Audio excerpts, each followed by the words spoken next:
నమస్తే, welcome to BRK భక్తి TV.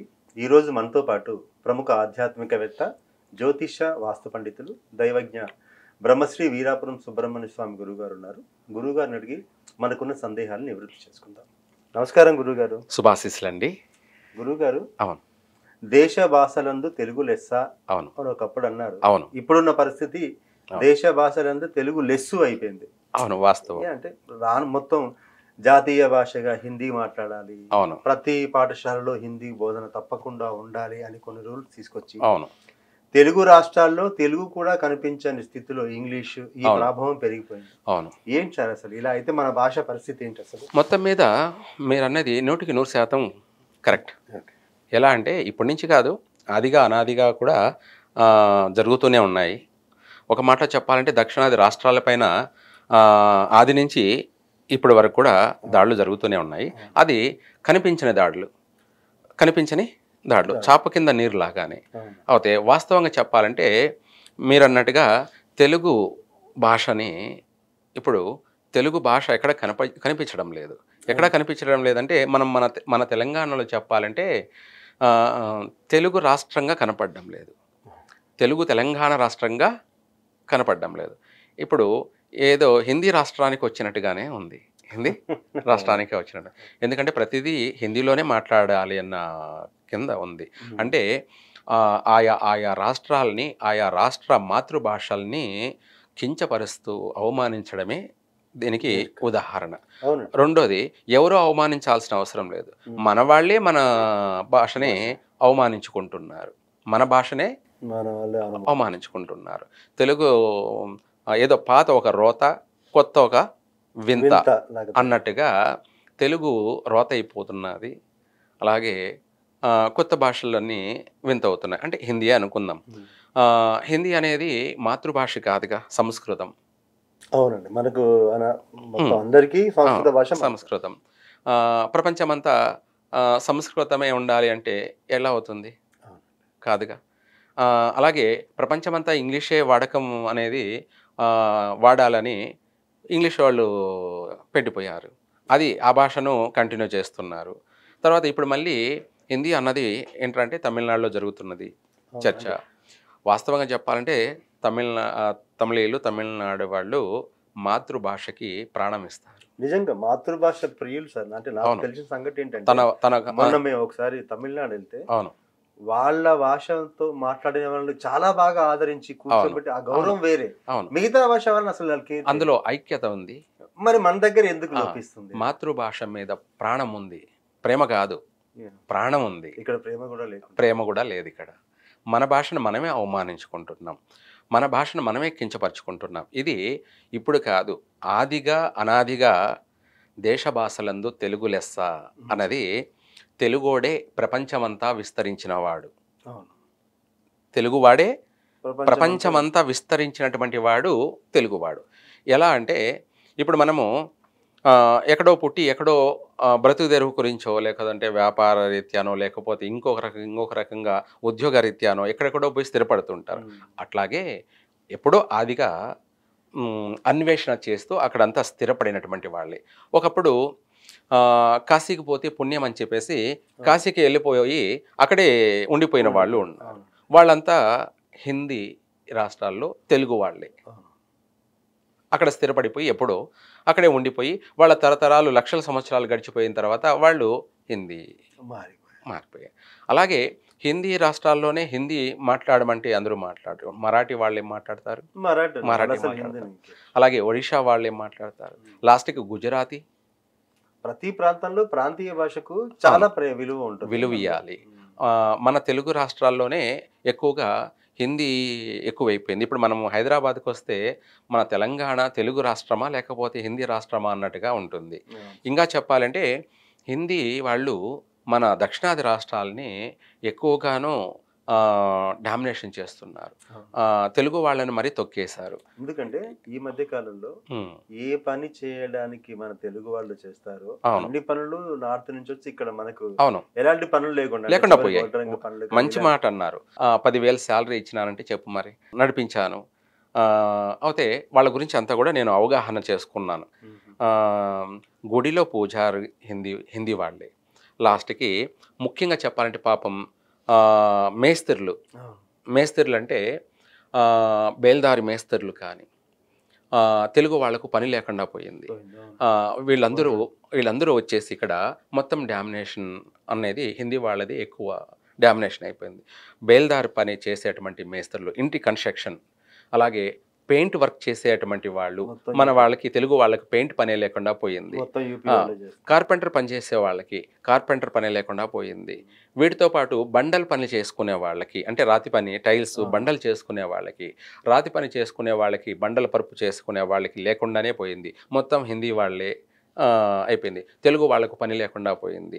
వీటితో పాటు ఇంకా చెప్పాలి అంటే ఒక్క పని అని కాకుండా A to Z అన్ని రంగాల్లో లాస్ట్కి డాక్టర్లు కూడా తెలుగు వాళ్ళు డాక్టర్లుగా లేరు, హిందీ వాళ్ళే డాక్టర్లుగా ఉన్నారు. వీటితో పాటు సినిమా ఇండస్ట్రీ తెలుగు వాళ్ళని తీసుకోమని చెప్పేసేసారు.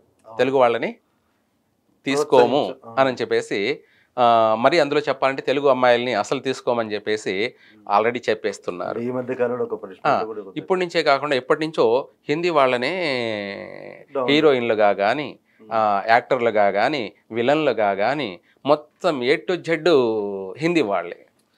అంటే ఇటు చేసుకునే వృత్తి పనులతో పాటు భాష మీద కూడా వీళ్ళు చేస్తున్నారు. ఇంకా చెప్పాలంటే వైశ్యులు అంటే కోమిటి వాళ్ళు, పాపం వాళ్ళు చక్కగా మంచి న్యాయ వ్యాపారాన్ని చేసుకుంటూ వాళ్ళు అదే మన సరుకులు కొట్లన్నీ పెట్టుకొని మంచిగా వ్యాపారం చేసుకుంటూ ఉంటే ఆ వ్యాపారాల్ని నడవనీయకుండా తీసేసే విధంగా తీసేసారు. అంటే కుట్రలు పన్ని వాళ్ళ వ్యాపారాలను చేయనీయకుండా మేము ఉండే చోట ఒక ఏరియాలో మా గుడికి దగ్గరగా ఎప్పటి నుంచో వ్యాపారాలు చేసుకునేవాళ్ళు. ఒక వీధిలో దాదాపు తెలుగు వాళ్ళవే ఒక 20 కిరాణా షాపులు ఉండేటివి ఉంటే ఆ కిరాణా షాపులు 20 కిరాణా షాపులు తెలుగు వాళ్ళు ఇప్పుడు లేరు.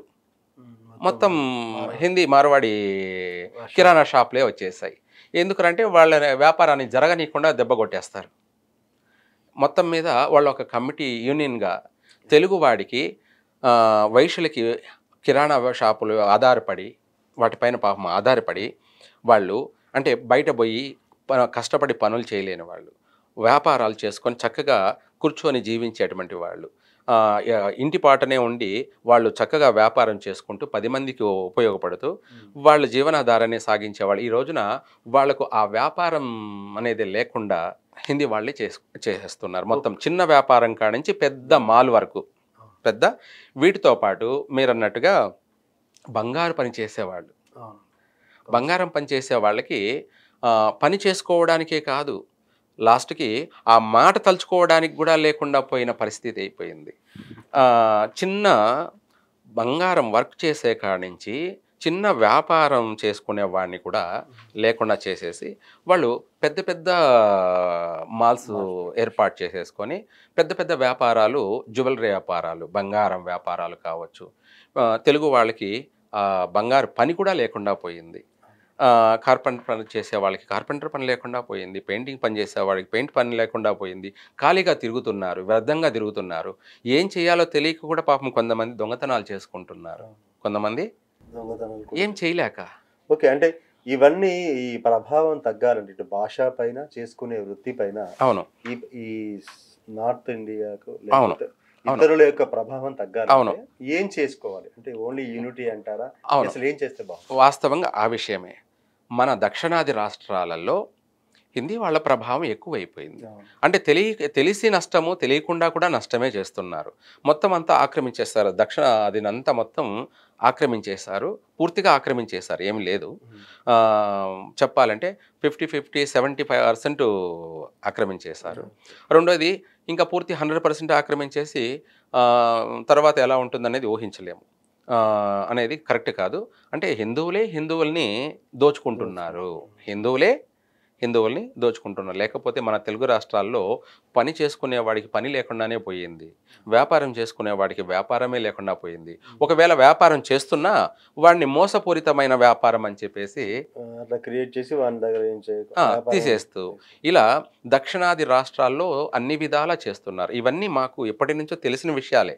కానీ మన వాళ్ళే కదా అని చెప్పి మనం చూసి చూడనట్టుగా వెళ్ళిపోతున్నాం. అంటే భిన్నత్వంలో ఏకత్వం అని మనం భావిస్తున్నాం, కానీ అవును, చివరికి ఆ ఏకత్వమే మిగిలేలా తయారైతుంది. మన తెలుగు వాళ్ళందరూ పాపము అష్ట కష్టాలు పడుతున్నారు. అష్ట కష్టాలు అంటే ఇందాక చెప్పాను కదా, దొంగతనాలు చేసుకోవాల్సిన పరిస్థితి వస్తుంది.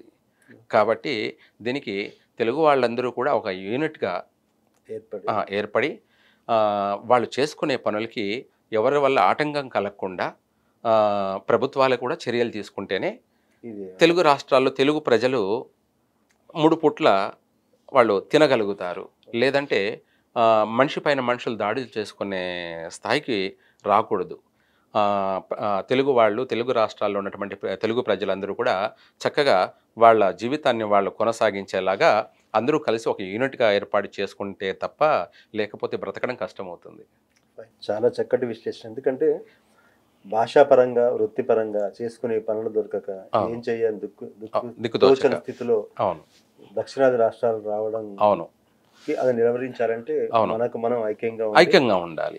ఇది ఒక ఉద్యమంలా ముందుకు వస్తేనే ఏమైనా జరుగుతుంది. ఇప్పుడు రెండోది వచ్చేసి మనం వాళ్ళు రావద్దు, మనం వాళ్ళు బతకొద్దు అని చెప్పలేదు. కాకపోతే ఇటువంటి అన్యాయాలని అరికట్టాలి. మనం ఇందాక చెప్పుకున్నాం కదా, 10-20 కిరాణా షాపులు ఉండేటివి. ఆ కిరాణా షాపులు 20 మంది తెలుగు వాళ్ళు తీసేయాల్సి వచ్చింది. అదే హిందీ వాళ్ళు మార్వాడిలే 20 షాపులు 40 షాపులు అయ్యాయి అనమాట. అంటే మొత్తం వాళ్ళే అయిపోయారు. వాళ్ళ యూనిటీ బాగుంటుంది. అంటే వాళ్ళ దాంట్లో ఏంటంటే ఒకడు ఎదిగితే వాళ్ళ బంధువుల్లో ఇంకోటి తీసుకొచ్చి ఈ నలుగురు కలిసి వాడికి షాప్ పెట్టి చూపిస్తారు. ఇంకా చెప్పాలంటే మన తెలుగు వాళ్ళు నాకు వచ్చి చెప్పుకున్న వాళ్ళు ఉన్నారు, సాక్ష్యాలతో సహా ఉన్నారు.